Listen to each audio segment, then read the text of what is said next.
આજકાલ કેટલાક પોડકાસ્ટ અને વિડીયોમાં અજીબ દાવો સાંભળવા મળે છે. કોઈ કહે છે લિમિટમાં ઝેર ખાશો તો કશું નહીં થાય, ઝેર પણ અમૃત બને.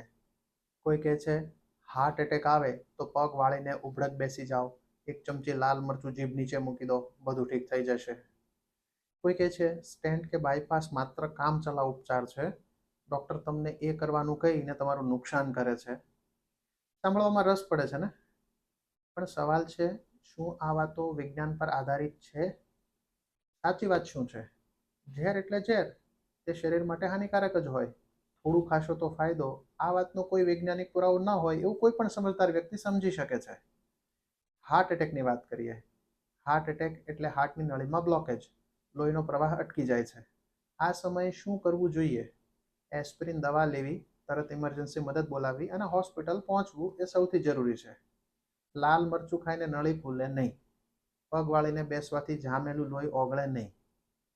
મામૂલી અસર આપતી ઈસીપી સારવાર વેચવા માટે સ્ટેન્ટ કે બાયપાસને બિનજરૂરી ચિતરવામાં આવે છે. આવા દાવા લોકોના ડરને પકડે છે. ઓપરેશનનો ડર, સ્ટેન્ટનો ડર અને ખર્ચનો ડર. આવા ઉપાય મોટે ભાગે એવા લોકોને જ મળશે કે જે પોતે સાયન્ટિફિક ટ્રીટમેન્ટ નહીં લેવા માટે આવા ઉપાયની શોધમાં નીકળી પડ્યા હોય. પણ યાદ રાખો, શોર્ટકટ રસ્તો હંમેશા સાચો નથી હોતો. આવી ગેરવૈજ્ઞાનિક સલાહને માનવાથી સમય બગડે છે, શરીર બગડે છે અને હાર્ટ એટેકમાં સમય જ સૌથી વધુ મહત્વનો છે.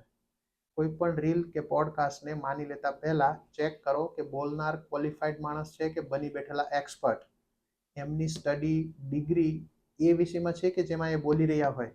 તમારી અને તમારા પરિવારની હેલ્થ રીલ કે પોડકાસ્ટ આધારિત નહીં હોવી જોઈએ.